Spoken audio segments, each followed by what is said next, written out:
ada seorang mahasiswa ya dari Indonesia diterima di 11 university top di dunia dan 7 diantaranya itu dapat beasiswa dan akhirnya dia pilih di Harvard ya. Sekarang dia lagi menempuh S2 di Harvard, dia lagi ngambil master ya, S2 arsitektur, dan sore hari ini dia akan sharing banyak pengalaman dia, gimana dia bisa dapat beasiswa itu, gimana perjuangannya. Nggak mungkin ya kita reach sesuatu tapi kita tuh nyantai-nyantai, nggak ada perjuangan, nggak ada effort, itu nggak mungkin. Nah, Pak Rama ini akan men-sharingkan ya namanya Pak Rama Suteja ya, kalian semua pasti udah tahu. Sore hari ini Pak Rama akan men-sharingkan judul yang akan dibawakan, yaitu Dare to Dream and Make It Happen. Jadi kadang kita tuh juga nggak berani bermimpi, kadang kita tuh berani bermimpi, tapi itu hanya sekedar mimpi. Nah, Pak Rama ini akan sharing banyak bagaimana dia bisa membuat mimpi-mimpinya itu menjadi kenyataan, yang salah satunya ini adalah dia diterima di top university di dunia. Oke? Yuk, tanpa berpanjang lebar, kita akan mulai webinarnya. Kita welcome Pak Rama. Welcome, Pak Rama. Halo. Selamat sore. Halo, Pak William. Selamat sore. Yes. Halo. Say hi dong semuanya. Oh. Halo. Halo. Oh, pesannya banyak banget. Asik. Wow. Teman-teman berarti pada dari Surabaya semua ya, kok? Campur, macam-macam. Ini ada Heli ini di Lombok. Karena mereka kan sekarang masih online ya. Jadi mereka belum ke Surabaya, mereka masih di kota masing-masing. Matthew ini di Blitar. Terus ada satu murid saya ini ada di Jawa Tengah. Justin itu di Cepu. Ada yang di Jakarta. Saya punya murid di Jakarta ya. Wow. Ada yang di Nganjuk. Macam-macam sih. Murid saya ini macam-macam lokasinya, karena mereka basically masih di kotanya masing-masing. Ada yang di Makassar, ada yang di Palu. Kevin ya, Palu ya. Michael ini orang Kediri. Macam-macam. Jadi mereka ada yang di Manokwari, yang paling jauh ini. Ada di Papua. Jadi basically mereka di tempat masing-masing, online. Nanti tahun ajaran baru, belum tahu sih keputusannya apa, tapi mereka masih menjalani dulu online ini. Gitu. Yes. Oke. That's great. Okay. Boleh masuk presentasi, boleh? Ya, silakan Pak Rama. Oke. Let me open. Oh, sorry. Aku allow to share screen dulu ya. Yes. Oke. Udah bisa. Oke. Ya.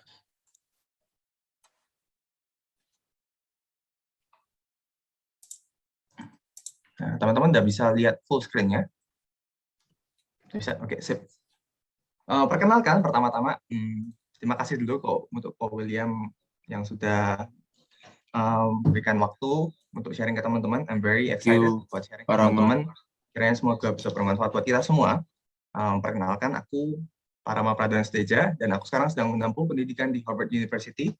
Aku bersyukur banget kemarin diberi kesempatan bisa diterima di 11 universitas, termasuk Harvard, MIT, Columbia, Yale, Princeton, UPenn, Cornell, UC Berkeley, UCLA, USC, dan Christ University. Dan bersyukur sekali diberi kesempatan Tuhan, diberi penawaran 7 beasiswa dari 11 sekolah tersebut. Nah, mungkin sebelum mulai di sini, karena temanya ini kan tentang Dare to Dream and Make It Happen. Pertama-tama aku ingin tanya mungkin sama teman-teman, kira-kira siapa yang mungkin pandangannya di suatu hari nanti mungkin ingin kerja atau sekolah di luar negeri dan ingin di negara apa atau sekolah apa? Kalau aku dulu ingin di Harvard. Enggak. MIT, Kak. Oh, ada yang ingin MIT. Tapi siapa itu yang ingin di MIT? Azza.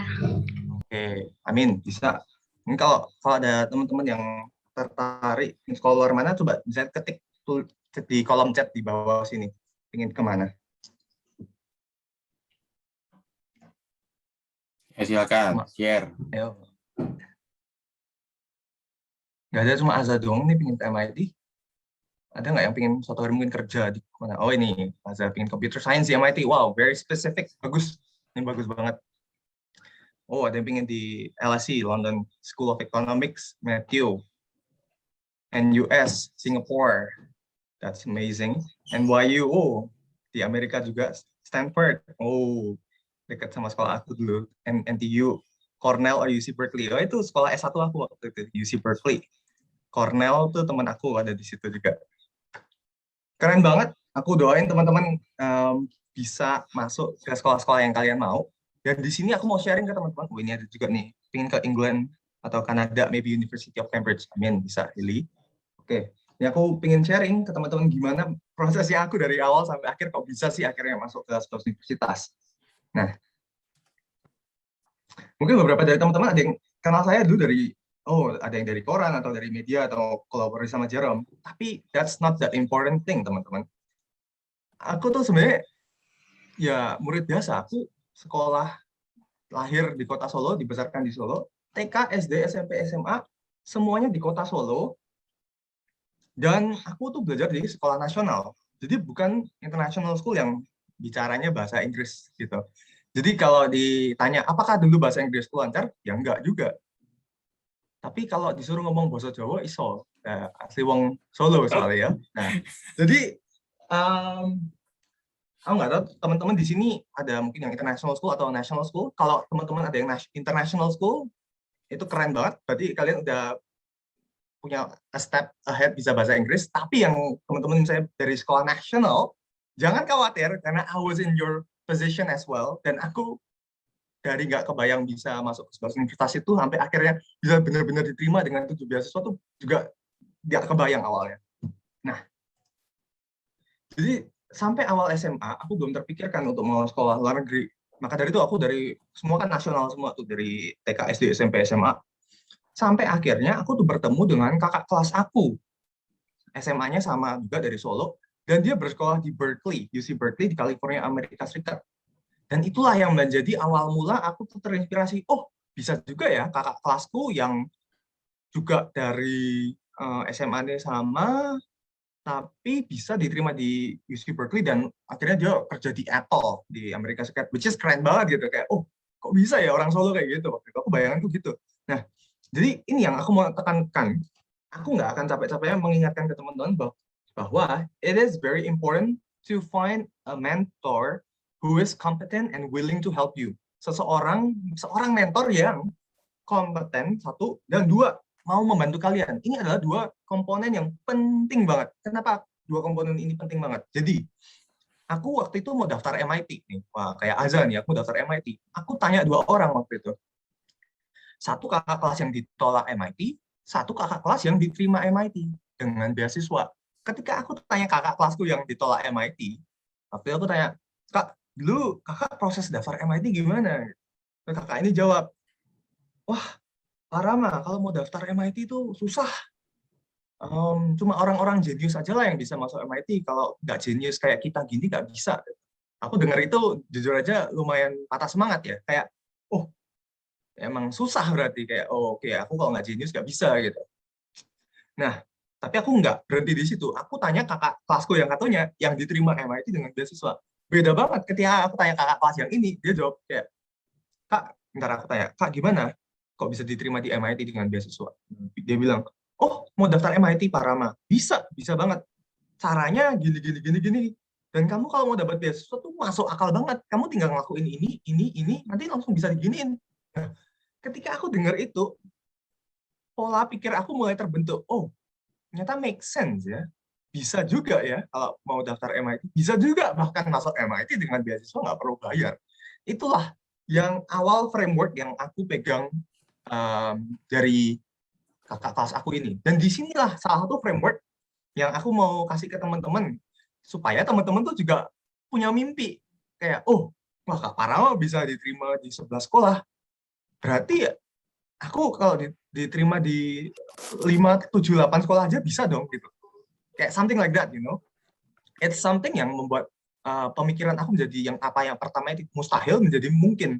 Jadi ingat teman-teman, seperti tema hari ini kan dare to dream and make it happen. Jadi pertama-tama kita harus punya mimpi, teman.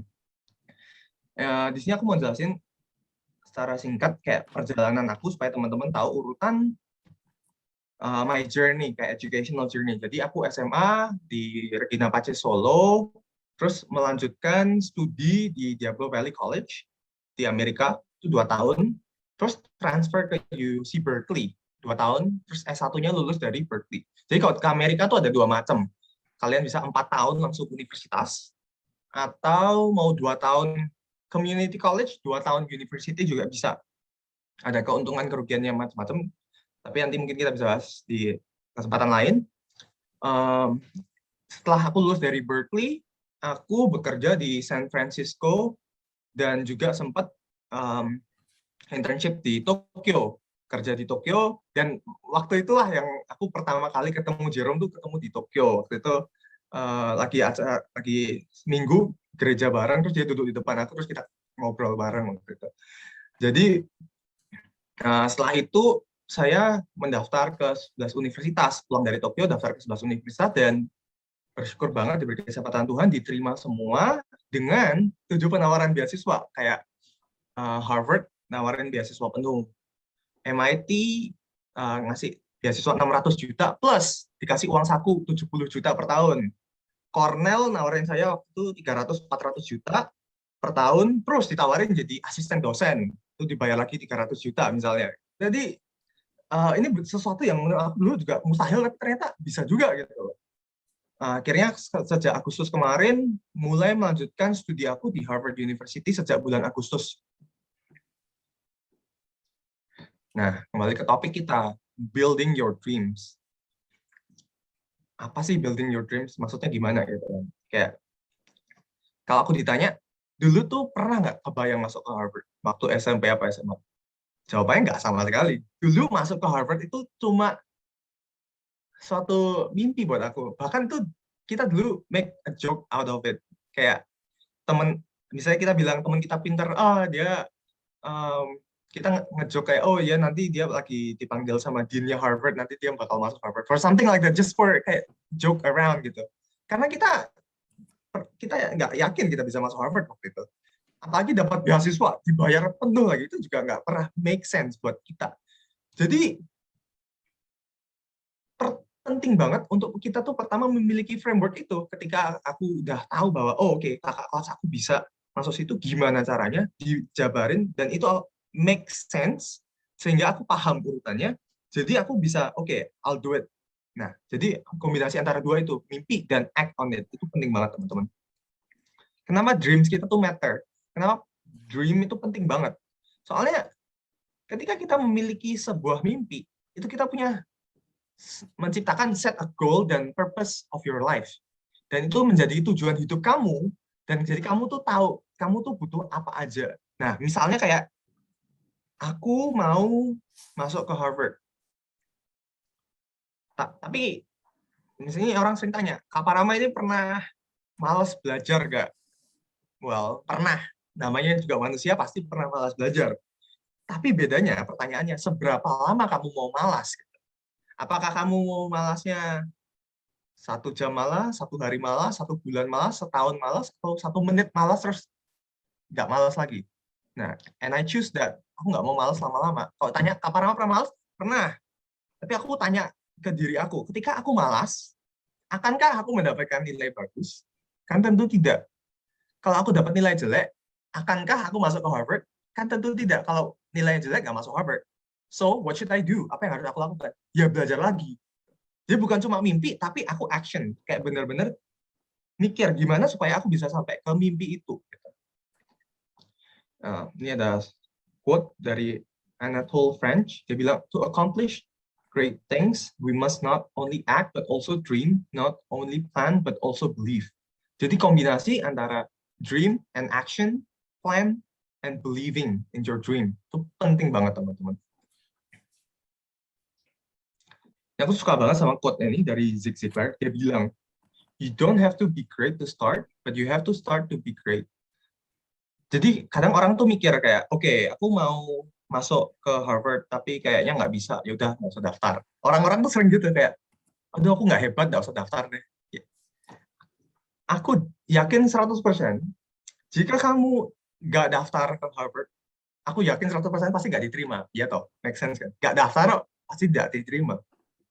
Tapi ketika kamu daftar, you actually have a 50-50 chance diterima atau nggak diterima. Dan kamu tuh bisa memperbesar kemungkinan kamu dan memperkecil kemungkinan kamu sebenarnya kalau kamu mau masuk Harvard atau enggak, dengan cara-cara yang nanti kita akan diskusiin. Tapi di sini aku mau ngasih framework-nya ke pikiran ini ke teman-teman. Bahwa kita itu nggak harus jadi hebat dulu untuk memulai. Kalau kamu nunggu hebat, nggak mulai-mulai nanti. Tapi kamu harus mulai dulu kalau mau jadi hebat. Itu penting banget, teman-teman. Nah, ini aku juga salah satu quote yang mengubah pola pikir mindset aku. Dia bilang gitu, there is always be someone better than us, but many of them do not take the opportunities they have. Mau sampai kapanpun, kalian udah merasa paling jago, paling hebat, paling pinter sedunia, itu tetap masih ada yang lebih pinter lagi, masih ada yang lebih jago dari kita lagi. Tapi nggak semua orang itu mau ambil the chance buat even try, mencoba untuk daftar ke sekolah, daftar ke beasiswa. Misalnya tadi ada yang mau misalnya ke NUS, NTU, Stanford, Berkeley. Mereka dulu, kalau banyak orang yang pinter, banyak orang yang qualified, tapi kalau nggak daftar sama sekali, pasti juga nggak diterima. Jadi, kita nggak usah banding-bandingin diri kita sama orang lain. Kayak, oh, ini orang lebih hebat, aku pasti kalah. Nggak usah. Tapi kita tetap kayak believe in yourself, that just keep going gitu. Karena dengan kalian mulai, kalian bisa jadi hebat. Bukan sebaliknya, kalian nunggu hebat baru mulai. Itu kebalik. Oke. Ini case study. Jadi case study aku, Parama diterima di 11 universitas dengan 7 penawaran beasiswa, sampai penawaran beasiswa sampai kalau di total bisa 12 miliar. Nah, gimana caranya? Tanyanya itu. Oke, kalau caranya mau diterima di universitas ya teman-teman. To be honest, caranya itu kalian tuh harus membuat penawaran, proposal of yourself, sehingga mereka tuh tidak memiliki alasan untuk menolak kamu. Maksudnya gimana itu?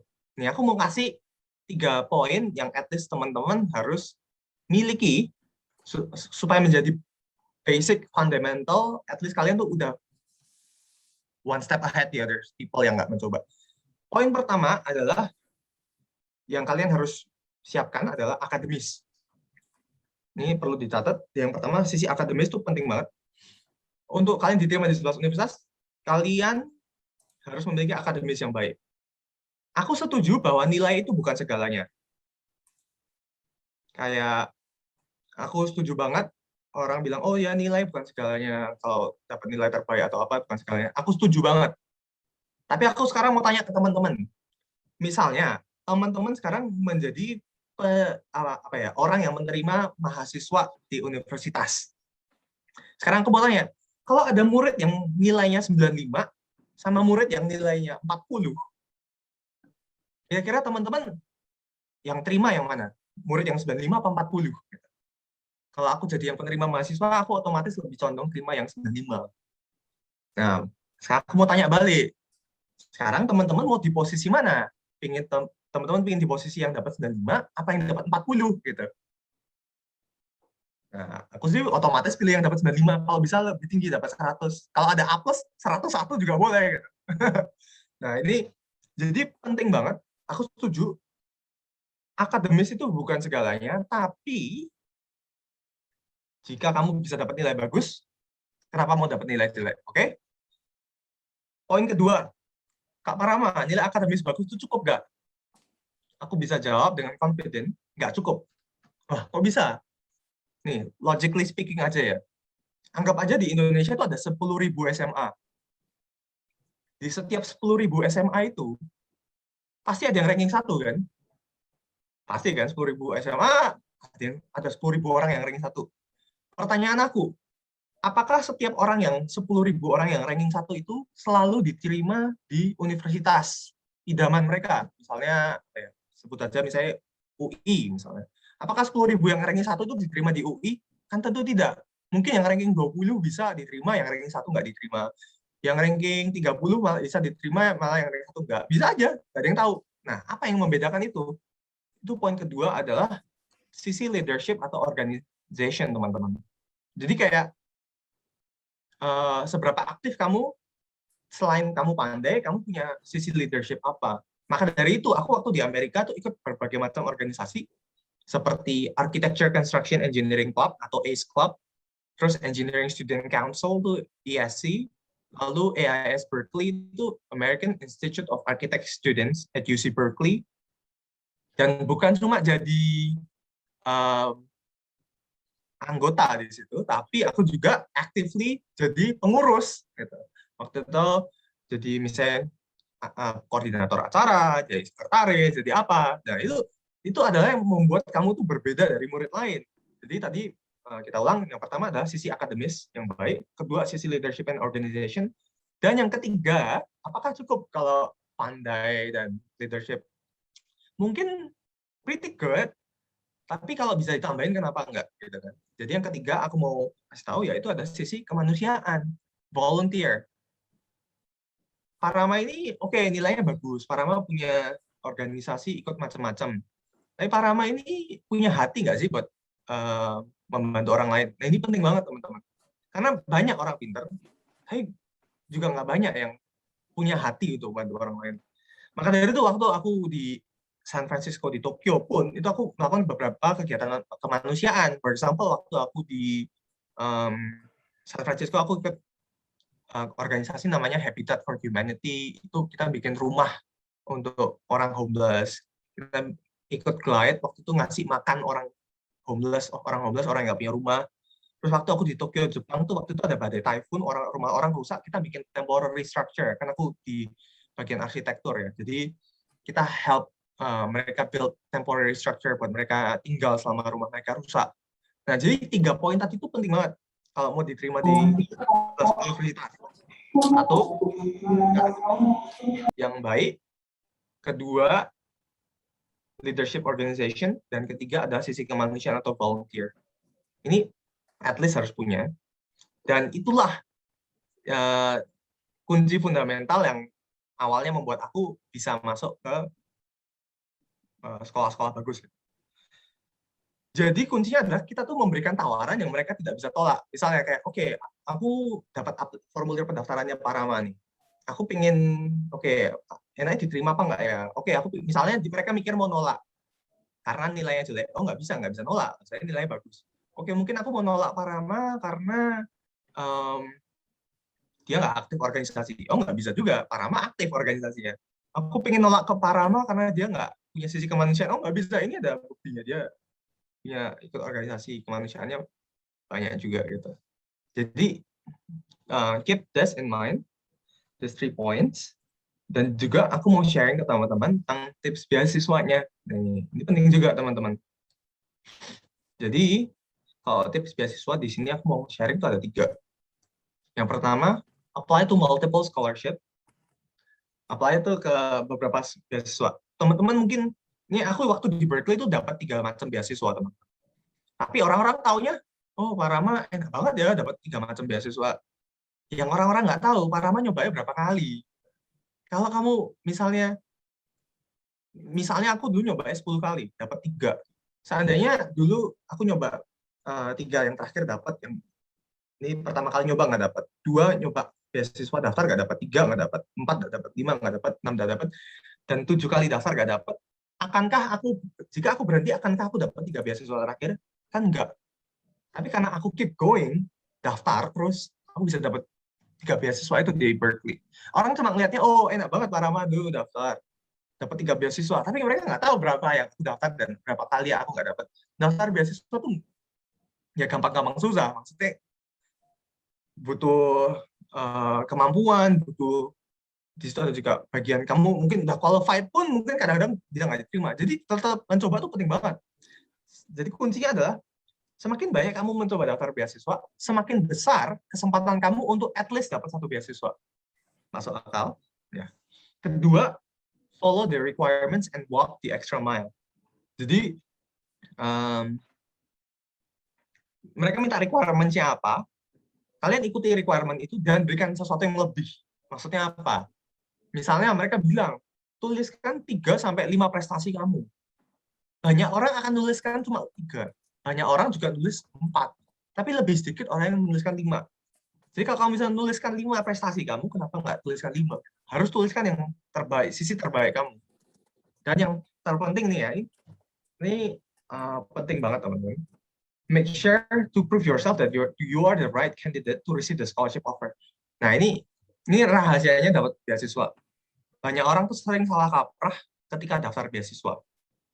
Mereka mikirnya kalau daftar beasiswa itu minta scholarship, minta uang.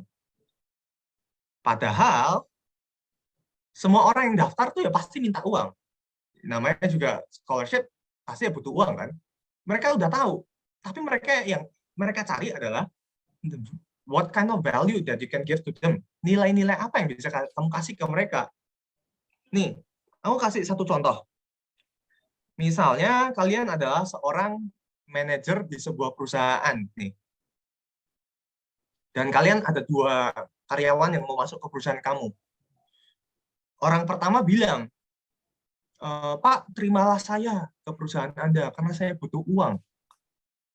Itu orang pertama ngomong gitu. Orang kedua bilang gini, Bapak, saya lihat perusahaan Anda memiliki potensi yang sangat besar dalam bidang bisnis IT. Saya yakin dengan kemampuan computer science saya bisa meningkatkan keuntungan perusahaan Anda hingga 150%. Kira-kira calon pegawai mana yang kamu terima? Orang pertama atau orang kedua? Otomatis yang kedua kan. Yang bisa kasih value kamu, yang bisa kasih nilai plus ke perusahaan kamu. Ini sama juga seperti daftar beasiswa ke Harvard dan lain-lain. Parama ini bisa kasih apa ke Harvard gitu. Aku waktu itu cerita misalnya kayak aku kerja di Jepang, aku mempelajari teknik pembuatan arsitektur dari kertas. Aku yakin ketika aku masuk ke Harvard, aku bisa menggunakan lab-nya Harvard ini sehingga aku bisa melakukan material experimentation gitu. Aku suka bermain dengan misalnya architecture material. Nah, Harvard kan lihat, oke, ini Parama punya potensial yang besar untuk suatu hari bisa mengharumkan nama Harvard. Aku ingin terima dia. Ketika kamu bisa menjadikan diri kamu itu menjadi kandidat yang menarik di mata mereka, bukannya kamu yang ngejar-ngejar masuk sekolah itu yang ngejar-ngejar ingin dapat kamu. Kamu tanya ke teman-teman ingin ngejar-ngejar masuk ke universitas yang kalian mau, tadi ada yang ingin ke Stanford, ingin NTU, NUS, Cornell, di UK dan lain-lain, atau kalian ingin dikejar-kejar, ingin yang mereka minta kamu aja, kamu masuk ke tempatku dong, please. Itu waktu aku diterima di 11 universitas, aku sampai ditelepon sama dean sekolah Harvard. Dean apa ya bahasa Indonesia, mungkin dekan atau apa. Ya, dekan. Dia telepon kayak, Pak, kamu bisa masuk tempatku gitu, something like that gitu. Jadi kamu pengen dikejar-kejar sekolah, apa kamu yang pengen ngejar-ngejar? Kalau ngejar-ngejar capek, aku pengen kejar-kejar aja. Nah, jadi follow all these rules that I tell you today, teman-teman. Aku yakin teman-teman juga pasti bisa. Aku dulu ketika aku mulai mempelajari semua ini, aku tuh belajar dari banyak banget orang. Aku berharap dulu aku bisa ada semacam webinar kayak gini yang ngasih tahu, oh gini toh caranya, oh gini toh gitu. Jadi nggak usah perjalanan bertahun-tahun, oh gini kuncinya gitu. Jadi ini kita shifting gears sedikit. Aku cuma mau sharing tentang pandemic sama opportunity. Kan kita temanya tentang mimpi ya. Nah, banyak orang kan ngira nih, pandemic tuh disaster, bencana, atau opportunity, kesempatan. Beberapa orang merasa pandemi itu adalah stumbling block for them. Ini adalah batu sandungan untuk mereka.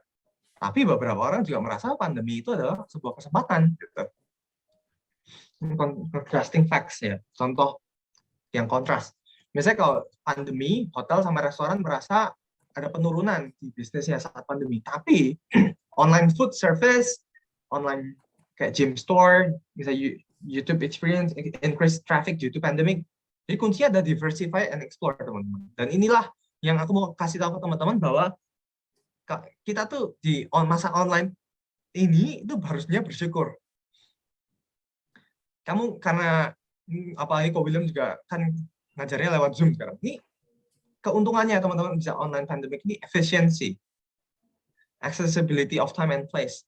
Misalnya aku dulu Misalnya kalian kalau mau ke sekolah perjalanan setengah jam, apa 1 jam. Misalnya perjalanan 1 jam, pulang pergi 2 jam. Tiap hari, misalnya 5 hari sekolah, 10 jam. Jadi 10 jam habis cuma di transportasi waktu itu. Tapi karena kita udah dari Zoom, dari rumah, dari dekat kasur aja bisa sekolah, bisa ngajar dan lain-lain. Ini sesuatu yang menurut aku keren banget gitu. Misalnya affordability, dulu kalian harus bayar transport, sekarang nggak usah gitu kan. Improve student attendance, nggak ada alasan lagi telat. Soalnya gimana, tinggal buka laptop aja udah bisa langsung Zoom. Kalau dulu kan, oh hujan, telat gitu. Tapi sekarang udah nggak ada alasan gitu kan. Suits variety of learning style. Jadi kalau mungkin di sekolah ya cuma satu macam, tapi kalau kalian di online learning ini kalian tuh bisa membuat suasana belajar senyaman mungkin buat kalian sendiri. Jadi ini loh yang aku mau ceritakan ke teman-teman. Gunakan kesempatan pandemi ini seperti yang tadi aku bilang. Misalnya kalian perjalanan pulang pergi 1 jam, pulang pergi jadi 2 jam, kali 5 hari 10 jam. Sekarang karena online kalian udah nggak usah pakai 10 jam itu untuk transportasi. Nah, bisa dialihkan ke apa? Jadi aku mau share, misalnya ada kayak 10 hal yang kalian bisa pelajari selama pandemi. Misalnya, communication and presentation skills. Ini penting banget. Akan selalu kalian pakai sampai kalian kerja, lulus, di sekolah pasti pakai. Foreign language. Di sini nggak bilang bahasa Inggris. Karena bahasa asing itu banyak. Kalau kalian mau sekolah ke Jerman, ya aku sarankan belajar bahasa Jerman, bukan belajar bahasa Inggris, gitu kan. Fotografi, graphic design, cooking, ini buat kalian suatu hari kalau mau kuliah. Graphic design itu penting kalau suatu hari kalian mau memasarkan produk kalian, atau kalian mau bikin acara webinar, at least kalian nggak harus yang ngelakuin graphic design-nya, tapi kalian at least punya belajar, oh, kayak gini ya estetik yang bagus, oh, kayak gini ya a good graphic design. Fast reading. Ketika kalian mempelajari teknik membaca cepat, aku yakin hidup kalian akan jauh lebih efisien, karena sampai kalian tua nanti akan selalu membaca, teman-teman. Sports, financial literacy. Nah, ini penting juga. Apalagi untuk kita generasi milenial, Gen Z, Gen X. Untuk kita tuh paham tentang financial literacy. Jadi kalau ada uang, itu diinvestasikan, bukannya cuma dipakai, jadi dipakai beli barang misalnya gitu. Bisa juga gitu, teman-teman.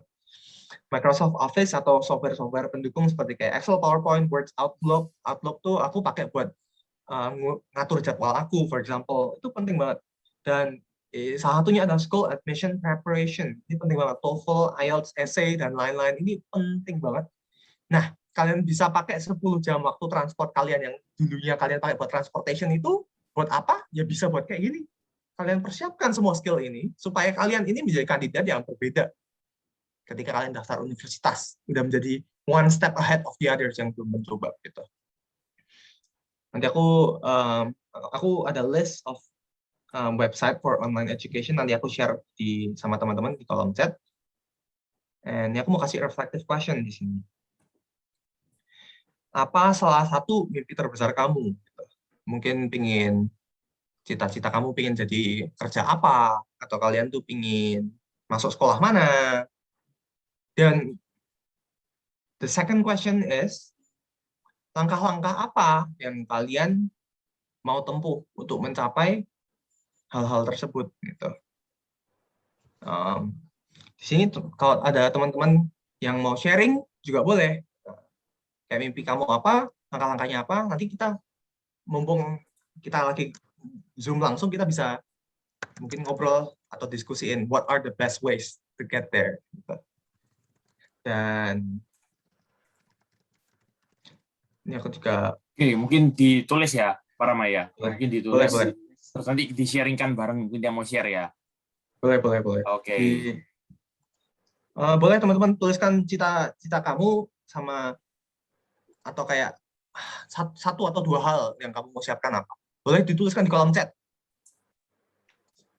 Aku tunggu. Oke, boleh ditulis di kolom chat atau boleh ditulis ntar di-share, boleh di kolom chat aja, mungkin lebih simple ya. Boleh. Diketik langsung.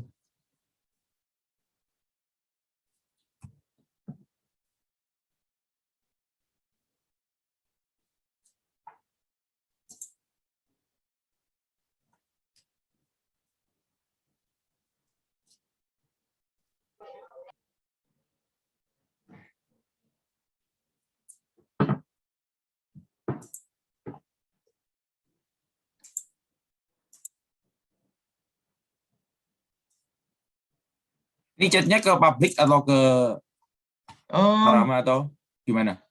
belum ada sih. Belum masuk ya? Oke. Tapi, well, kalau mungkin masih malu-malu nggak apa-apa. Ya. Nanti mas kita diskusi waktu Q&A juga boleh. Ini aku juga mau kasih, misalnya kalian, this assignment, teman-teman, kalau ini simple banget. Aku supaya kalian tuh bisa punya framework. Nah, pertama adalah cari satu atau dua tokoh yang menginspirasi kalian. Terus, kedua, pelajari perjalanan hidup mereka. Bisa dari LinkedIn, resume, dan lain-lain. Tuliskan pencapaian-pencapaian mereka. Lalu tuliskan apa yang kalian pelajari dari tokoh-tokoh tersebut. Yang terakhir, yang paling penting, tuliskan rencana jangka pendek, menengah, dan rencana panjang kalian, tahunan kalian, supaya kalian bisa mencapai ke prestasi yang tokoh-tokoh itu capai gitu. Kalau misalnya dulu aku pernah nih, aku suka banget sama arsitek IMP itu yang bikin Louvre di Prancis. Wah, itu aku suka banget. Itu menginspirasi aku banget. Aku pelajari perjalanan hidup mereka, aku beli bukunya waktu itu. Aku lihat, oh dia ternyata kalau mau sampai sukses kayak gitu, waktu itu dia S1-nya di MIT, S2-nya di Harvard. Maka dari itu aku kayak, oke, aku harus masuk Harvard. Aku pelajari apa yang bikin dia masuk ke Harvard. Dia ternyata pernah dapat award ini, pernah jadi murid terbaik di mana. Aku jalanin. Waktu aku di Berkeley, aku lakuin, sampai akhirnya aku masuk beneran di Harvard. Jadi, nanti kalau nggak tahu kita ketemu kapan lagi, tapi kalau teman-teman udah menjalankan assignment ini, boleh di-share ke Ko William, mungkin kalau lagi les, Ko William atau ini, boleh juga tuh, rencana kalian tuh mau apa? Rencana harian, menengah, dan tahunan kalian, sehingga kalian bisa mencapai ke impian kalian. Oke, sebentar lagi kita bisa masuk ke sesi Q&A, tapi tanpa berkepanjangan. Kalau kalian masih ada question atau apa, bisa feel free kalau mau kontak lewat Instagram, atau aku juga ada educational video di YouTube kalau teman-teman penasaran juga gimana aku dapat beasiswa dan lain-lain. Atau kemarin juga aku William sempat cerita, mungkin kalau ada yang tertarik mau konsultasi langsung, bisa juga langsung kontak my manager Ibu Nindi di nomor ini, +62 812 250 50522. Ini melalui WA. Kenapa aku biasanya nggak gini, tapi kenapa aku ngelakuin ini? Karena aku merasa aku dulu waktu mau sekolah di Amerika tuh susah banget. Bingung. Mau tinggal di mana nggak tahu. Mau daftar visa aja nggak tahu caranya gimana. Mau bikin essay nggak tahu gimana caranya. Aku harus ketemu puluhan, ratusan orang sehingga aku bisa mendapatkan ini semua. Tapi kalau aku bisa share ke teman-teman secara langsung, ya kenapa enggak gitu. Jadi kalau teman-teman yang berencana mungkin mau sekolah di Amerika atau luar negeri, teman-teman bisa, kalau mau konsultasi langsung sama aku, bisa buat janji sama Ibu Nindi di nomor ini, +62 812 250 50 522. Atau email, aku juga ada, tim.paramas@gmail.com. Di akhir kata, aku mau tutup dengan satu quote ini. When you feel like quitting, think about why you started. Ketika kamu merasa ingin berhenti, ingatlah alasan kenapa kamu mau memulai. Jadi, ketika waktu itu aku malas belajar masuk Harvard, tadi seperti aku cerita tadi. Pernah malas gak? Pernah. Tapi aku nggak mau malas lama-lama. Malasnya paling 1 menit aja, ya udah langsung habis itu belajar lagi. Kenapa? Karena aku yakin. Aku ingat alasan aku kenapa ingin masuk ke Harvard. Gitu. Kalau aku dengan malas-malasan ini, akankah dapat nilai bagus? Kan enggak. Kalau dapat nilai jelek, akankah masuk Harvard? Kan tidak. Maka dari itu, ingatlah alasan kalian memulai. Ketika aku mau masuk Harvard, yaitu aku stick to the plan, sehingga aku bisa mencapai mimpi aku. Aku Parama, dan thank you teman-teman. Semoga bermanfaat, dan kalau ada pertanyaan bisa langsung dituliskan, dan kita bisa ngobrol-ngobrol juga waktu sesi Q&A. Thank you. Oke. Nice. Thank you, Pak Rama. Oke.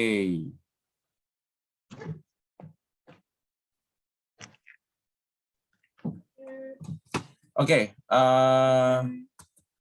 untuk sesi selanjutnya, ini Riko. Ini temennya Cecemu, Parama.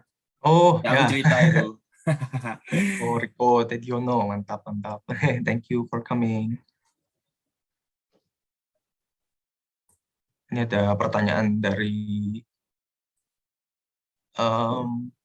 Nabilah, direct message ke aku. Azza juga ada pertanyaan.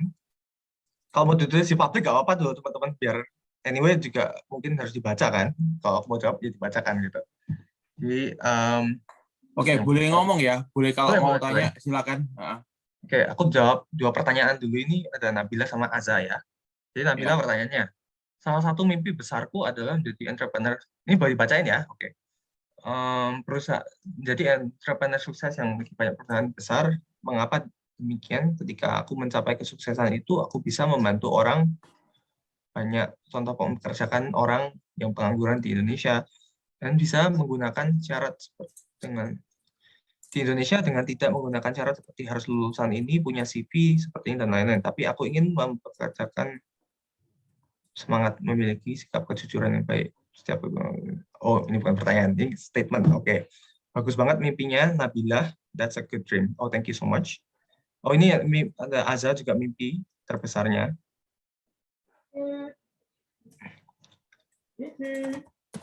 Mimpi terbesarnya. Saya ingin, ini boleh dibacakan ya, Azza. Mimpi terbesarnya, saya ingin membuktikan dunia bahwa I'm big for my dream. Dan saya akan membuktikan that berpikir realistis itu tidak dibutuhkan dalam bermimpi, karena selama ini entah mimpi saya terlalu besar atau pikiran mereka yang terlalu kecil, mereka selalu menasihati saya untuk berpikir realistis. Tapi saya tidak suka karena menurut saya realistis adalah sebuah batasan dan impian tidak membutuhkan batasan. Bagaimana menurut Kak Parama tentang realistis? Oke, jawab yang tadi Nabila. Aku salut banget sama Nabila. Thank you for dan listening mimpinya, keren banget. Jadi entrepreneur sukses, punya perusahaan, dan bisa memperkerjakan orang banyak, itu suatu hal yang mulia, karena bukan cuma kita work for ourselves, but working to help others. Itu penting banget. Dan aku setuju banget. Nah, pertanyaannya nanti kan tinggal, ini kalian, kamu bagus banget udah punya mimpi ini. Sekarang pertanyaan kedua adalah, langkah-langkah apa aja yang Nabila bisa siapkan untuk bisa menjadi entrepreneur sukses itu? Nah, itu pertanyaan yang harus kita gali bareng-bareng. Itu kan misalnya Nabila mau mulai dari universitas atau masuk ke sekolah bagus, kalian bisa dapat ini nanti sampai prosesnya mungkin belajar di suatu perusahaan yang kamu impi-impikan, dan setelah itu kamu bisa membuat perusahaan entrepreneur kamu sendiri, atau kamu ingin dari lulus langsung buat usaha entrepreneur kamu sendiri. Ini yang bisa jawab Nabila sendiri. Tapi ini penting banget, karena ketika kita udah punya mimpi, langkah apa yang kita harus lakukan gitu ya. Terus dari Azza, jadi ini hubungannya tentang, kadang orang memikir tentang realistis itu ada batasannya, tapi kalau Azza merasa impian itu tidak membutuhkan batasan. Gimana menurut Kak Parama tentang kondisi realistis itu? Nah, oke. Ini menurut aku interesting banget juga, karena sesuatu yang realistis itu aku harus bedakan sih, mimpi sama di action. Kalau action tuh harus realistis, kalau mimpi itu nggak harus realistis. Mimpi itu gratis, teman-teman. Teman-teman mau mimpi besar, mau mimpi kecil, sama-sama gratis. Kalau aku pilih mimpi besar. Sama, waktu itu aku dulu mikir mau masuk Harvard, itu mimpi besar. Kadang ada orang mau ngira itu nggak realistis, boleh, nggak apa-apa orang ngira itu. Tapi menurut aku realistis. Nah, karena aku udah punya framework, oh ini realistis kenapa? Aku jabarin langkah-langkah aku untuk mencapai ke situ tuh apa sih? Misalnya aku mau masuk ke Harvard, tapi aku nggak mau ambil TOEFL. Nilaiku asal-asalan, nggak ikut organisasi, nggak ikut macem-macem. Menurut aku nggak realistis masuk ke Harvard. Kalau aku asal-asalan daftarnya. Tapi karena aku punya mimpi itu, dan aku punya framework untuk mencapai mimpi itu, Disitulah yang membuat aku kayak, oke, masuk ke Harvard tuh masuk akal kalau aku melakukan ini tadi yang aku udah ceritakan. Jadi itu jawaban aku dari untuk Azza. Kalau mimpi itu terserah. Mimpi itu boleh nggak realistis, tapi action plan-nya harus realistis. Gitu. Oke, udah menjawab ya Nabila dan Azza ya. Ini pertanyaan langsung ke ini ya, langsung ke Warama tadi ya. Ya, ini ada pertanyaan Oke. dari Haley sama Matthew. Oke. Yuk dibacakan. Haley mungkin mau tanya langsung, mungkin mau ngobrol langsung. Haley. Yeah. Hi, by the way, I'm a really big fan. Like, you impressed me so much. Oh, thank you. Pertanyaan pertamaku, seberapa banyak universitas yang harus di-apply biar maksimal? Karena aku pernah sebenarnya kakakku. Satu kakakku bilang, jangan apply banyak-banyak, nanti malah sia-sia. Kakakku yang kedua bilang, apply sebanyak mungkin. Nah, jadi aku agak lost di situ.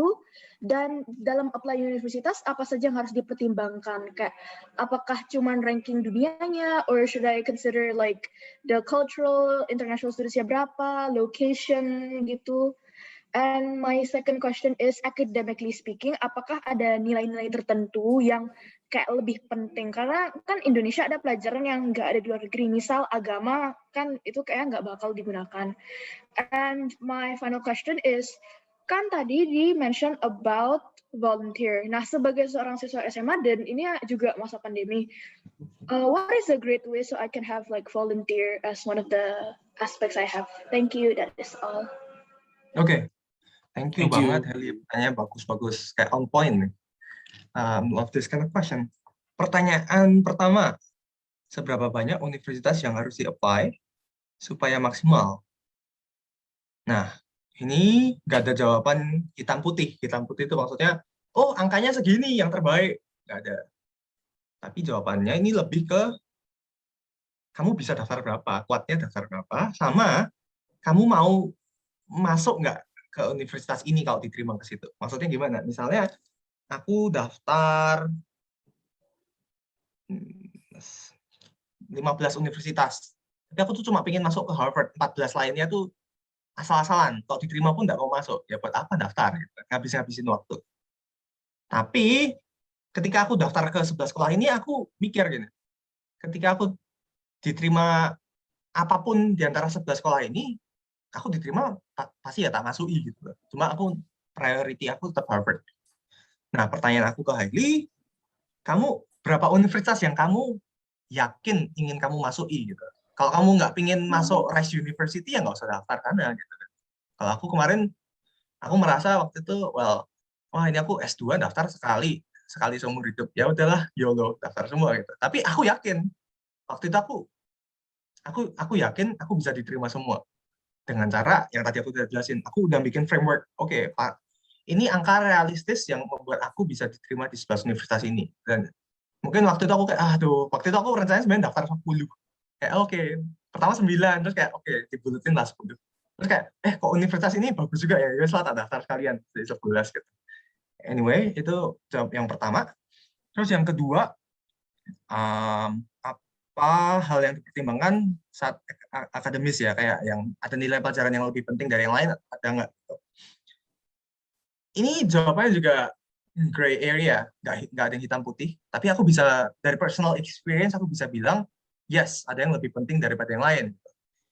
Misalnya, kalau aku mau masuk, misalnya kamu mau jurusan bisnis. Kalau jurusan bisnis, ya mungkin nilai PKN sama nilai bahasa Inggris dan matematika ya lebih penting yang nilai bahasa Inggris dan matematika, karena kamu dikejar harus bisa membuat argumen yang bagus. Gitu. Kayak aku mau masuk arsitektur, mereka misalnya lebih fokus ke kayak nilai matematika, fisika, dan studio arsitektur aku. Mereka nggak lihat, oh ini Parama nilai PKN-nya bagus, bahasa Indonesianya 100, gitu. Nggak dilihat sebenarnya. Tapi kalau nilai bahasa Indonesia aku 60, ya jelek toh, gitu kan. Maksudnya kayak ketika mereka lihat transkrip kamu, mereka lihat ini bagus nih nilainya 100, 90, 95. Lah ini kok ada 60 apa ini? Nah, itu kan jadi question mark. Ini anaknya kok ada nilai agamanya 50 itu, wah ini jangan-jangan nggak punya sisi kemanusiaan, nah, nggak tahu kan. Nah, jadi kalau dari aku, usahakan do your best di mata pelajaran, ya jangan jelek-jelek amat, tapi kalian punya fokus kalian tuh di mana. Misalnya kamu mau ambil jurusan fotografi nih, nah ya kalau kamu mau ambil jurusan fotografi di Amerika, buktikan kamu tuh adalah fotografer yang jago dengan cara misalnya kamu ikut kompetisi dan menang. Itu akan jauh lebih membuktikan daripada kamu bilang, oh nilai matematika aku 100, tapi fotonya jelek, itu kan malah nggak diterima. Jadi kira-kira seperti itu untuk pertanyaan kedua. Dan pertanyaan ketiga, volunteer untuk siswa SMA seperti Heli ini bisa apa ya kira-kira? Ini interesting question. Nah, kalau dari aku sendiri, ini karena kita zaman sosial media, aku sering banget sih kayak lihat orang kadang melakukan bantu acara galang dana atau buat organisasi mahasiswa atau organisasi kalau teman-teman misalnya ada yang ke gereja atau ke masjid gitu kan, bisa juga kalian ada yang organisasi di situ untuk organisasi kemanusiaan volunteer gitu. Itu juga termasuk gitu. Kalian melakukan pelayanan. At least kalian melayani gitu. Jadi itu pun nggak harus, kalian jangan bayangin volunteer itu sesuatu yang aku harus melakukan volunteer yang besar supaya terlihat hebat. Bukan. Langkah-langkah kecil pun itu juga bisa gitu. Kalian nggak harus kayak aku ingin membantu menyembuhkan orang, ya itu kan tugasnya dokter gitu. Kan gitu, kalian share apa yang kalian miliki ke orang lain, kalian ikut ngajar orang lain, ngajar anak-anak yang mungkin nggak bisa sekolah atau apa, itu hal-hal kecil yang kalian bisa lakuin dari umur kapanpun gitu. Apakah sudah menjawab, Heli, 3 pertanyaannya? Oke. Udah sangat membantu. Thank you. Oke, thank you Heli. Thank you Pak Rama. Oke, Matthew dulu silakan, Matt.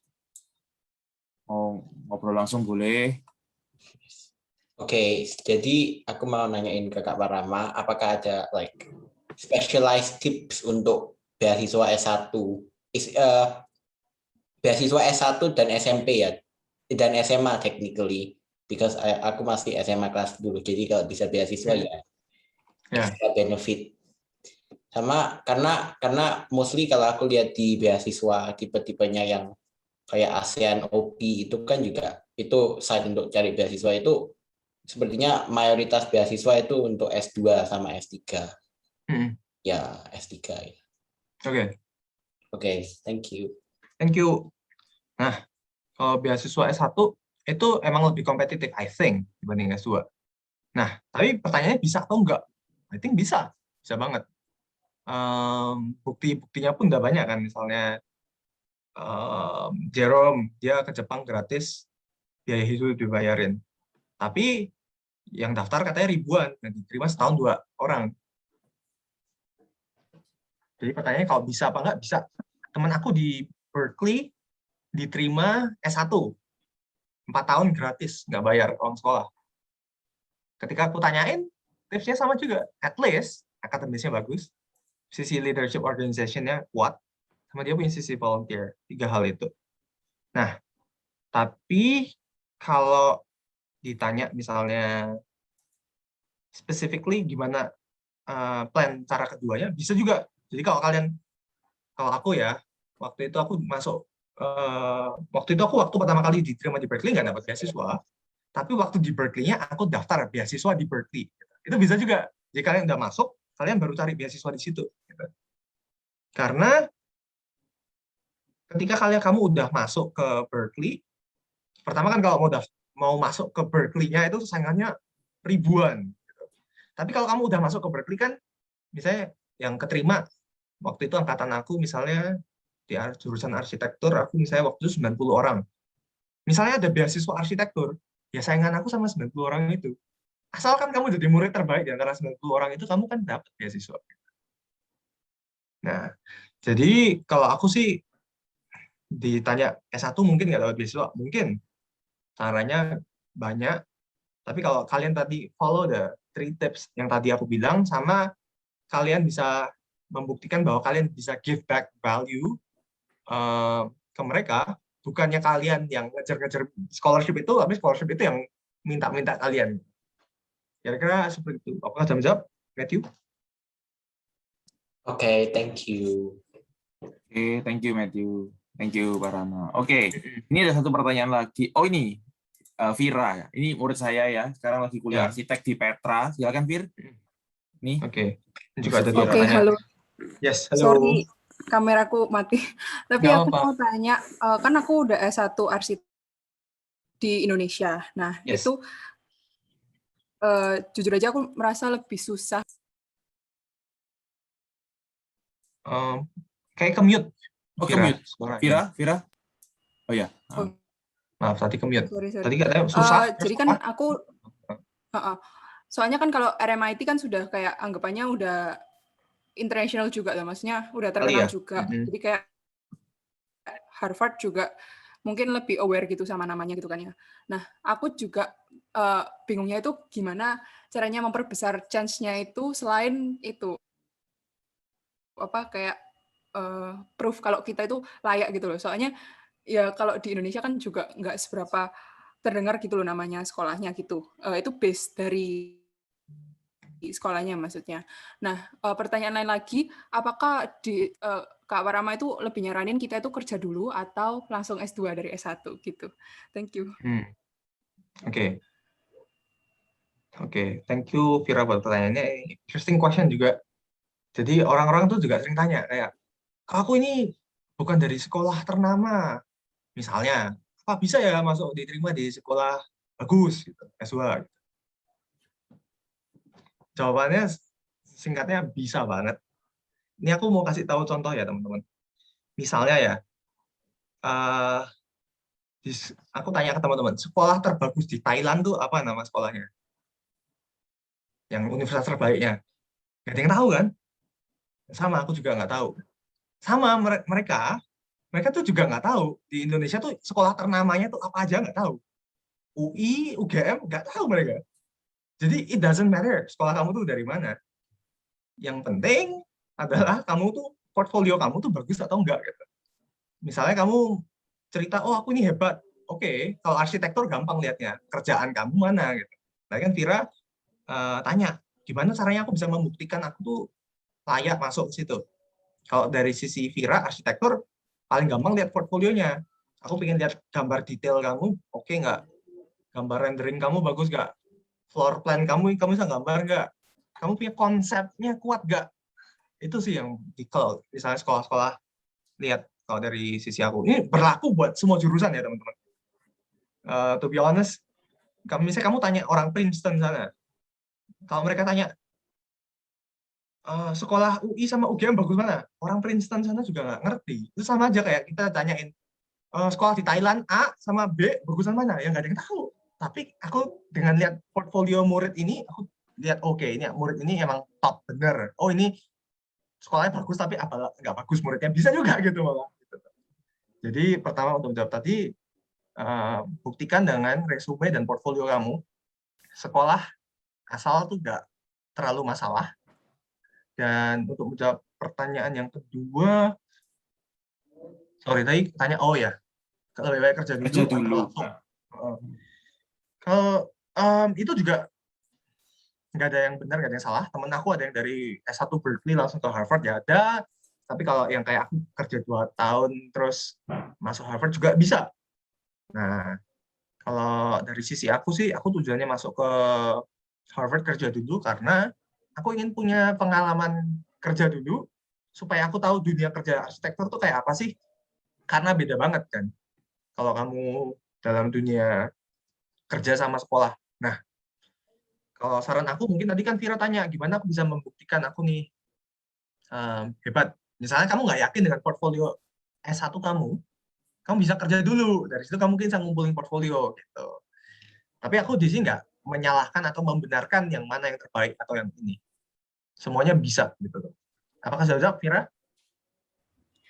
Oke, thank you so much. Dari sini juga ada pertanyaan dari Jenny Wongsono dan Gabriela Christopher. Oke. Mungkin Jenny dulu ya. Nah.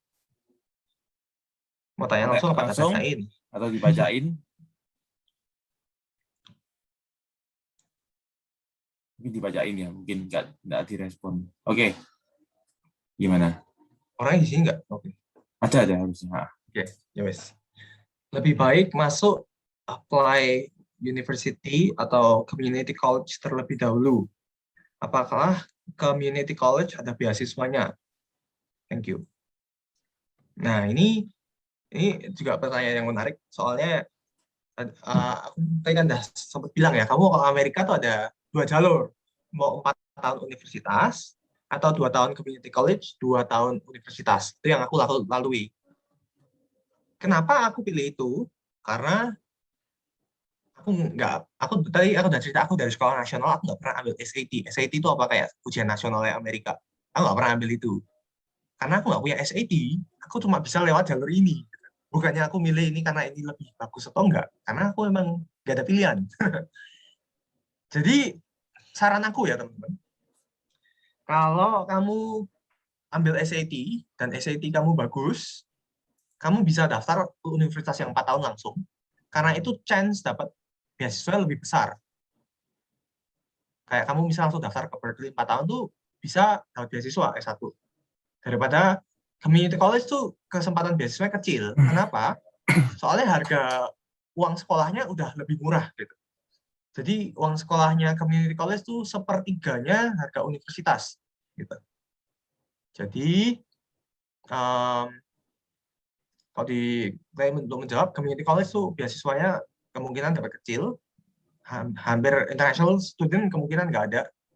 Tapi kalau kamu nggak punya SAT ya, misalnya lewat jalur itu. Tapi kalau kamu punya SAT, saran aku daftar yang 4 tahun langsung aja. Gitu. Pas jawab, nanti masuk ke pertanyaan Gabriela sekarang. Oke. Gaby mau tanya sendiri atau dibacain? Ini. Oh, dibaca aja. Oke. How did you find your dream and passion? People said dare to dream, but I'm not sure yet about my own dream and passion. How did you make yourself yakin kalau this is your path? And also, setiap orang pasti punya goal masing-masing. Menurut Anda pribadi, apakah Kak Rama sudah memenuhi goal Kakak?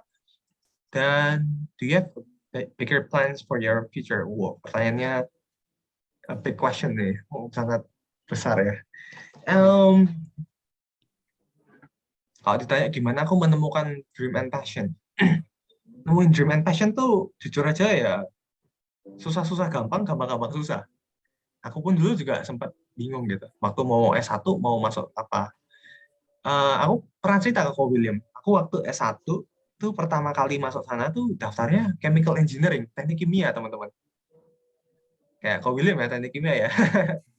Tapi akhirnya aku pindah ke arsitek karena waktu itu semester 1 kalau di Amerika tuh masih bisa pindah jurusan semester awal. Aku lihat kakak kelas bawa maket arsitek kok asik banget ya maket arsitek. Akhirnya aku nyoba semester 1 itu nyoba ambil kelas arsitek dan ternyata emang jauh lebih suka arsitek daripada teknik kimia. Nah, dari situ akhirnya aku menjalani itu dan kayak aku sadar kalau mungkin aku ambil teknik kimia mungkin tidak akan semaksimal ini. Nah, yang aku bisa jawab dari Gabriela adalah cara menemukan mimpi dan passion itu the keyword is explore. Dan itu bukan hanya menemukan kayak satu kesempatan, satu hari itu, aku udah nemuin passion. Terus lamanya sampai aku tua nanti, ini passionku ya, itu nggak akan berubah.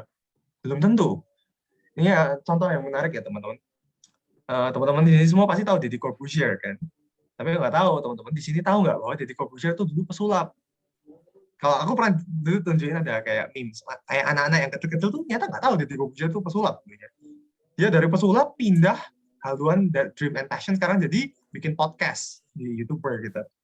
Jadi passion and apa itu bukan sesuatu yang kita bisa temukan satu hari passionku selamanya. Enggak, itu ada continuous process. Ini kata kuncinya, continuous process. Sesuatu yang kamu jalani setiap hari. Gitu. Jadi kalau aku ya explore, kamu mau tahu passion kamu apa, ya kamu nyoba itu. Jadi misalnya, aku dulu dilesin piano sama mami aku. Tapi aku nggak, to be honest, nggak passionate. Aku nggak bisa-bisa gitu. Tapi suatu hari aku nyoba les drum. Ternyata di situ aku jadi menang lomba. lomba drum, lomba band dari situ. Nah, tapi kalau aku nggak pernah nyoba belajar drum, akankah aku tahu my passion itu di drum? Kan enggak, gitu. Jadi Gabriela harus explore. Itu yang pertama. Terus,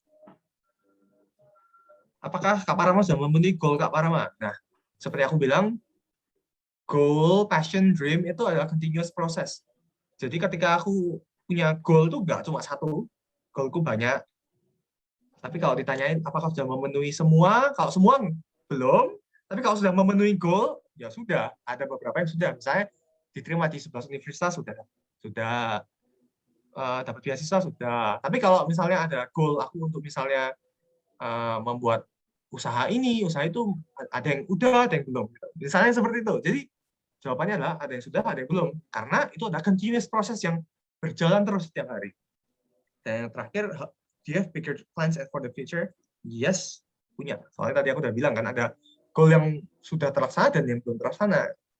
The bigger plans yang belum terlaksana itu misalnya. Dalam jawab? Oke. Oke, thank you, Gaby, thank you, Parama. Ini ada pertanyaan yang masuk ke direkku, Parama. Ini kayaknya udah kejawab ya. Mau nanya apakah nilai akademis itu harus bagus di semua mapel? Kayaknya udah lah dia. Oh iya, udah terjawab ya. Oke.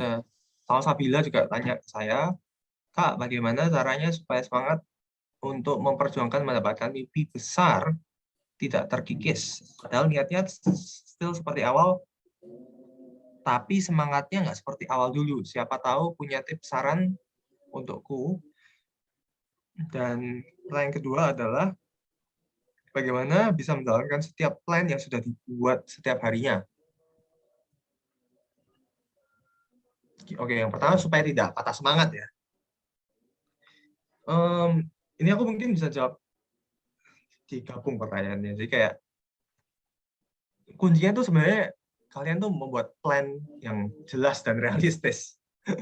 Jadi tadi mungkin aku udah jelasin ke teman-teman pentingnya buat jadwal. Dan di sini aku tuh buatnya, ini aku pakai software Outlook, Microsoft Outlook ini jadwal webinar, jadwal sekolah tuh aku taruh di sini semua. Gitu. Kenapa? Ya supaya aku tahu, oke, hari ini apa aja yang harus aku lakuin. Nah, caranya gimana supaya kamu bisa stick to the plan, supaya kamu bisa menjalaninya tanpa patah semangat. Pertama, kamu tuh harus membuatnya tuh plan yang realistis. Kalau bikin plan, itu maksimal tuliskan 3 hal terbesar yang kamu lakuin dalam hari itu. Jangan tuliskan lebih dari 3, gitu misalnya. Kalau kamu nulisnya 10, ya nggak apa-apa, mungkin 10, misalnya kamu 3, ada hal-hal kecil lainnya. Tapi yang prioritas tuh ada 3, misalnya. Soalnya ketika kamu punya plan kamu terlalu banyak, ada 10 macam yang kamu mau kerjain, lama-lama ya, aduh males, aduh kok nggak selesai-selesai ya. Jadi kuncinya adalah satu, membuat plan yang realistis. 2, ya itu kalian buat plan jangka panjang, menengah, dan pendek. Sehingga kamu tahu, punya framework yang kamu harus jalani hari ini apa, minggu ini yang kamu mau capai apa, tahun depan yang kamu dapatkan apa, kira-kira seperti itu. Oke. Ini ada Heli mau tanya lagi kayaknya. Ada satu pertanyaan lagi ya, Heli ya. Oke, silakan, Heli. Yeah, it's me again. Aku punya pertanyaan lagi about GPA, karena aku mendengar itu sering banget, apalagi kalau tentang apply to university luar negeri. How do you count your GPA, dan dengan sistem penilaian di Indonesia itu bagaimana cara kayak diaplikasikan? Lalu pertanyaanku yang kedua, misalnya dari sisi akademik, you're not spectacular, kayak kamu standar atau mungkin lebih standar dikit aja, tapi you're not the best. Apakah aku masih memiliki kesempatan untuk misalnya dapat scholarship atau apply and get accepted to 12 universities, or does like I really need to be spectacular in academics? And last question is, how important is competitions? Kayak kalau aku misalnya benang banyak lomba, will that really help me, or is it just like something that's just gonna boost me a little bit? That's all. Oke, thank you, Heli, pertanyaannya. Pertama tadi pertanyaannya gimana cara ngitung GPA kalau dari Indonesia translate ke luar negeri. From this thing, I can see that you do your research already, right? Kamu udah punya plan mau sekolah mana, dan ini bagus banget. I love that.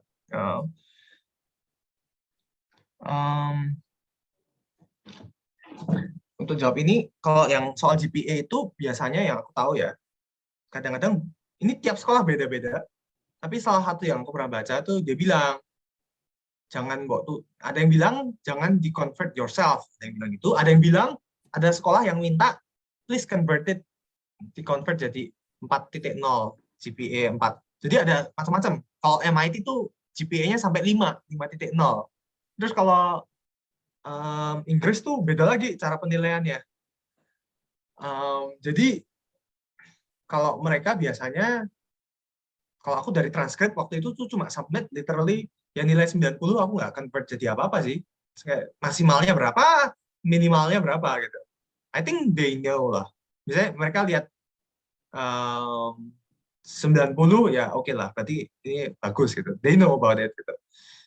Untungnya Indonesia sistem penilaiannya kan nggak aneh-aneh gitu. Jadi kalau antara orang ngerti lah 80, 90, 100, I think they still know about it. Tapi kalau mereka minta di-convert ya tinggal di-convert aja.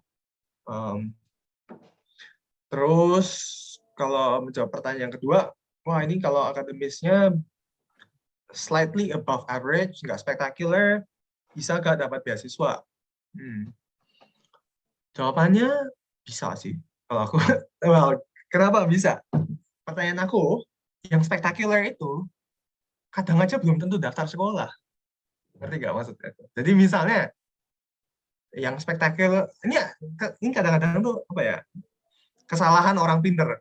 Orang pinter kadang-kadang ngerasa diri mereka nggak pinter. Mereka kayak, aduh, nilai aku cuma dapat 99 nih. Apa kayak merendah untuk meroket ya. Tapi aku nggak bakal dapat beasiswa deh ke NUS apa NTU.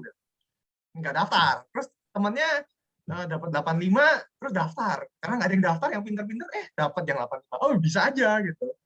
Jadi, nggak ada yang nggak mungkin. Tapi kembali lagi ke contoh yang tadi. Hailey mau di posisi yang mana? Ingin dapat posisi yang 95 apa yang nilai 40? Ya, kalau bisa dapat nilai bagus, kenapa enggak gitu sih. Jadi kalau aku sih, ya do your best sebaik mungkin. At least kalian, terus kalau misalnya akademisnya nggak bagus, ya kalian perkuat di sisi yang lainnya. Misalnya sisi organisasi, sisi volunteer-nya. Orang pinter doang banyak, tapi yang bisa organisasi sama volunteer nggak terlalu banyak misalnya. Terus kalau competition membantu apa enggak? Gitu. Aku rasa competition itu yang bagus tuh kalau misalnya competition yang besar gitu ya. Maksudnya kalau aku menang lomba matematika di RT RW, nah itu mungkin kurang besar skalanya. Kalau misalnya kalian juara olimpiade nasional atau kalian menang di provinsi, nah itu kan beda skalanya. Jadi ya lebih baik kalau kamu bisa kejar yang besar, why not? Tapi untuk sampai ke situ pun kamu ya mungkin harus nyoba yang kecil-kecil dulu kan. Jadi saran aku kalau mau ambil competition, kejar competition yang namanya bagus gitu, supaya mereka kalau denger oke, ngerti gitu. I don't know, misalnya ada competition, ini aku cuma asal ngomong kayak competition Kumon tuh ada di Amerika. Mungkin kalau kamu menang Kumon terus kayak oke, berarti pernah sana gitu. Jadi kayak something like that. Jadi kompetisi yang namanya bagus gitu. Oke. Lili menjawab pertanyaannya? Iya, menjawab banget. Thank you. Oke, thank you. Yang Paraman sharing tadi itu persis banget sama yang terakhir webinar kita sama Jerome itu tentang passion ya. Jadi persis banget. Gimana nemukan passion? Tadi kan yang tanya ya. Ya harus mencoba hal sebanyak mungkin. Harus explore. Ya itu persis banget, sinkron banget. Jadi mungkin yang kalian ya, yang kapan hari juga ikut webinar sama Jerome, hari ini ikut webinar sama Aparama, yaitu kalian mau menemukan sesuatu yang menjadi passion kalian itu harus berani mencoba banyak hal. Yes. Itu. Ya, itu kuncinya. Ini ada juga pertanyaan. Oke, silakan Parama. Dari Chair. CHR. Namanya Cheryl. Cheryl. Itu murid saya di Elion. Share itu. Nah. Oh, hello, Share. Mau tanya Cheryl langsung? Atau dibacain? Bacain aja. Oke. Cole, why did you choose DPC over other colleges kayak PCC? And what kind of activities did you join in college sampai keterima di UC Berkeley? Thank you. Okay, the reason I chose DPC soalnya kakak kelas aku yang inspirasi aku yang masuk Berkeley itu sekolahnya di DPC. Jadi aku tahu kakak kelasku ini udah sukses masuk divisi lewat college ini, ngapain coba-coba gitu kan. Aku masuk sekolah college sekali seumur hidup. Kalau aku udah tahu kakak kelasku masuk ke sini lewat ini, kenapa aku mau eksperimen nyoba yang lain gitu. Aku waktu itu. Tapi kalau Cheryl punya kakak kelas yang mungkin masuk ke Berkeley lewat PCC, ya boleh-boleh aja mungkin jadi inspirasi. Tapi ini salah satu tips rahasia juga yang mungkin orang-orang nggak banyak diskusiin, bahwa college itu kalau kayak semakin dekat dengan sekolah itu, hubungan transfer muridnya itu sebenarnya lebih bagus. Jadi divisi sama Berkeley itu lokasinya lebih dekat. Jadi mereka hubungan transfernya tuh lebih bagus. Maksudnya apa? PCC itu kan di Los Angeles, itu jaraknya tuh udah beda kota jauh lah, kayak 5 jam kalau nyetir gitu. Kalau divisi sama Berkeley itu cuma setengah jam paling gitu. Jadi kelas-kelas di PCC itu banyak yang nggak bisa beberapa ada yang nggak bisa ditransfer ke Berkeley. Nah, jadi ketika aku di divisi ini, kelasku bisa ditransfer semua. Jadi itu merupakan sebuah benefit buat aku. Ada teman aku, college-nya di Seattle. Mereka waktu mau masuk ke Berkeley, tambah setengah tahun lagi. Soalnya kelas yang di Seattle ini nggak bisa ditransfer. Tapi ketika mereka mau masuk University of Washington di Seattle, itu jauh lebih bagus daripada divisi ke Seattle. Divisi kan di California. Kalau mau masuk ke Seattle malah ada sekolah yang nggak bisa ditransfer. Nah itu pertanyaannya adalah kamu mau masuk ke universitas mana?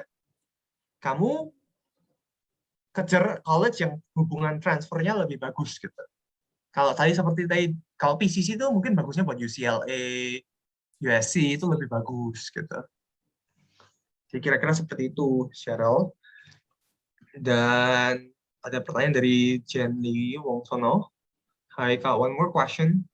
Untuk major itu, should I take based on my passion or yang future opportunities-nya lebih bagus ya? Wah, ini pertanyaan $1 million question juga ini. Soalnya nanti, kamu pilih ini, kamu pilih itu. Nanti aku menentukan masa depan orang nih kayaknya. Tapi yang aku bisa kasih tahu ya, gini. Yang aku bisa kasih tahu itu, nggak semua orang tuh punya privilege untuk bekerja sesuai passion mereka. Maksudnya apa? Misalnya, ini aku dulu dicontohin teman aku. Ada orang kerjaannya punya tambang. Tapi mana ada orang passionate tentang tambang. Tapi yang menghasilkan buat dia punya tambang. Jadi dia kerjain itu karena dia do it for opportunity-nya. Gitu. Ada juga orang yang misalnya pengen jadi seniman. Mungkin dia nggak dapat uangnya, mungkin nggak banyak. Tapi dia passionate. Ya nggak salah juga.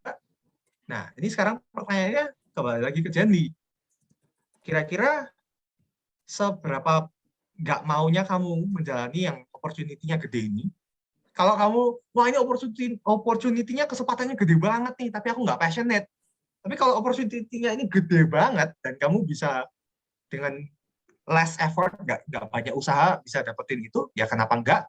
Nanti kalau kamu udah bisa kejar, dan itu berjalan lancar, kamu kan bisa do your passionate stuff on the side. Bisa juga. Gitu. Jadi, nggak ada yang benar, nggak ada yang salah. Tapi pertanyaannya adalah, yaitu seberapa nggak maunya kamu menjalani itu. Tapi kalau kamu benar-benar nggak mau, ya nggak usah dijalani. Gitu kan. Kayak aku misalnya, aku waktu itu semester 1, walaupun aku pelajaran kimia aku waktu itu dapat A, tapi aku kayak, nggak bisa, susah gitu. Rasanya kayak beban. Ya aku nggak jalanin, aku pilih arsitek gitu. Jadi kira-kira seperti itu, Jenny. Thank you. Oke, kita menjawab ya. Thank you. Yuk, last question. Last question, kita udah mau jam 7. Mungkin.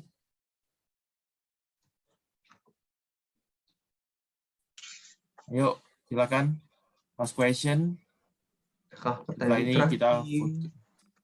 Ada yang tanya ke Parama mungkin di private belum? Teman-teman pada dari kata aku bilang pada banyak yang dari St. Louis ya. Teman-teman aku juga yang di US. Beberapa ada yang dari St. Louis. Aku lihat di Facebook kamu kan aku barusan add Facebook. Kayaknya ada satu muridku yang dulu satu college sama kamu, Siapa? Virginie. Oh, Virginia Poetry. Ya, itu studentku juga dulu. Oh, oke. Iya, St. Jakarta Louis kan itu? dia. Oh iya. Oh, Nah, benar. di St. Louis dia. Sama itu ya, ada yang namanya Raymond ya. Siapa? Raymond. Oh iya. Nama belakangnya siapa ya? Susilo. Ya, Raymond Susilo, yes. Ya, aku juga kenal itu. Aku lihat mutual friend-nya 2 itu sih. Ya, di Purdue dia. Iya, dia di Purdue, benar. Nah ini Heli mau tanya lagi. Aku baca aja ya Heli ya. Oh ini ada Asa. Menurut kakak kalau passion dan mimpi kita beda. Ini udah ya kayaknya ya. Mimpi dan passion beda, mana yang harus kita pilih? Oh ya. Itu mirip yang seperti tadi. Jadi kayak ya seberapa nggak maunya kamu menjalani itu. Kalau kamu nggak mau banget, ya nggak usah. Tapi kalau kamu mau menjalani itu karena opportunity yang besar, ya nggak apa-apa. Nanti kamu bisa jalanin the passion on the side juga. Terus Hailey terakhir, what's the most difficult question? Difficult thing you experience while in university. Kalau aku sih yang paling susah dulu pertama kali, karena aku bukan dari sekolah internasional, dulu bahasa. Jadi ya kalau teman-teman, tapi kalau udah bahasanya lancar sih nggak masalah ya. Cuma kalau waktu itu kayak make friends with others, fitting kayak kita bisa fit culture kita ke mereka. Culture shock. Jokes, ya culture shocknya, terus kayak all the jokes kayak beda-beda kadang-kadang kan gitu. It took me a while to learn about like their culture, tapi after a while ya 1 semester 2 semester nggak masalah sih. Kira-kira seperti itu di bahasa sama culture pertamanya. Bahasa and culture, oke. Udah menjawab semua ya. Gimana semuanya? Get something during this webinar? Thank you teman-teman dan Ko William udah kesempatan buat sharing ke teman-teman. Ya, kita akhiri webinar ini dengan foto bareng dulu ya. Silakan kameranya nyalain. Terus para mantar after semua live, I'll take picture with you ya. Oke. Tadi lupa, harusnya di awal sih. Santai. Oke, silakan kameranya dinyalakan dulu. Ini ada 2 screen ya, jadi saya tadi take picture-nya 2 kali. Oke. Yang nggak bisa ya udah nggak apa-apa ya, mungkin ada yang di luar ya. Yang memungkinkan nyala kamera, tolong dinyalakan. Oke, I'll take picture. Hang on. Oke, saya ambil ya. Mulai. 1, 1, 2, 1, 2, 3. One more. 1, 2, 3. Oke, sekarang yang kedua, benar. Layar yang kedua. Oke. 1, 2, 3. One more. 1, 2, 3. Oke. Ini banyak malu-malunya anak ini nggak nyalain kameranya ini. Astaga. Oke. Ya. Oke. Aku story ya juga lagi deh. Thank you. Kenapa Pak Rama? Ya, sambil aku story juga. Oh ya. Mau di story dulu mungkin Pak Rama. Udah. Nanti udah. Oke. Jadi thank you banget. Ini ada Riko ini. Rik baru muncul.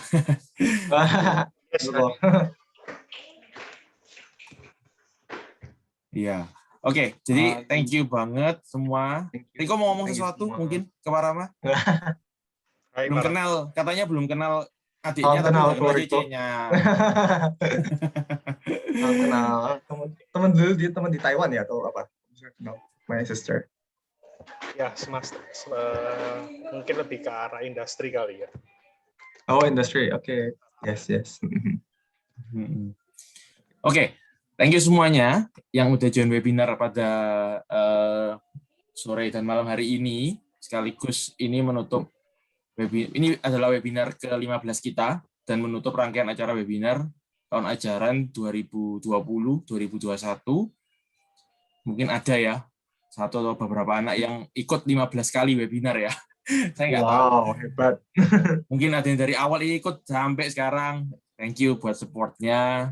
Semoga webinar yang disampaikan oleh Kak Parama pada sore hari ini benar-benar bisa memberikan inspirasi ke kalian ya, untuk kalian bisa berani untuk punya mimpi dan untuk mewujudkan. Yang penting, kalau punya mimpi aja nggak diwujudkan juga percuma ya Parama ya. Betul, betul. Jadi berani punya mimpi dan kita tuh berani kita tuh make it happen, mewujudkannya itu bagaimana gitu. Yes, penting banget. Jangan takut melangkah, explore diri sebanyak-banyaknya. Jangan pernah merasa kita ini nggak mampu, ya kan? Jangan merasa dari sekolah kecil itu udah dihilangkan semua sehingga nantinya kita bisa memperoleh apa yang kita impikan gitu. Yes. Oke, thank you semua. Bentar para main, ntar kita take picture dulu sama kamu. Yep. Mungkin kita akhiri dulu webinar pada hari ini. Sampai ketemu lagi di next webinar di tahun ajaran depan 2021-2022. Ya, oke, thank you semua. Thank you, Ko. Thank you. Thank you. Thank you. Thank you. Thank you, everyone. Thank you semua. Dari Parama ya. Yoi, santai. Thank you, Will. Thank you, Parama. Thank you, Rick. Thank you. See you soon in Solo atau di Jakarta. Yes. Feel free, let me know. Ya. Oke. Ini di benar ini di remove bisa ya? Di remove ya? Takutnya orangnya lagi nggak di depan. Di remove nggak apa-apa ya? Bisa ya? Boleh. Oh, udah.